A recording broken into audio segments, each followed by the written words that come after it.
وعلى آلہ وصحبہ اجمعین۔ ماہ رمضان شریف کی خیر سعادتوں کو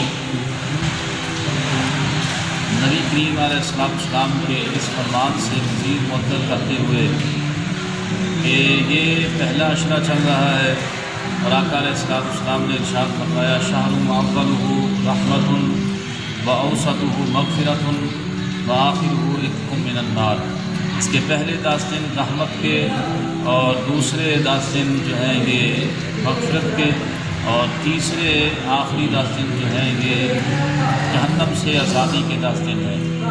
لہٰذا ان 10 دنوں کو یہ جو اللہ کی رحمت کے پہلے 10 دن ہیں ان 10 ایام کو اللہ رب العزت جل شانہ کی بارگاہ عالیہ میں جو ہے اچھی طرح یعنی توبہ استغفار اور طلب رحمت کر کے گزارنا چاہیے، اور ماہ رمضان شریف کی پرکیف ساعتوں کو جو ہے اللہ رب العزت جل شانہ کی بارگاہ میں کثرت کے ساتھ استغفار کر کے گزاریں تاکہ اللہ رب العزت یہ مشکل ترین جو وقت امت مسلمہ پہ آیا ہوا ہے اس کو رمضان شریف کے صدقے قبول فرمائے۔ اللہ ہم سب کا حامی ناصر ہو۔ والسلام علیکم ورحمۃ اللہ وبرکاتہ۔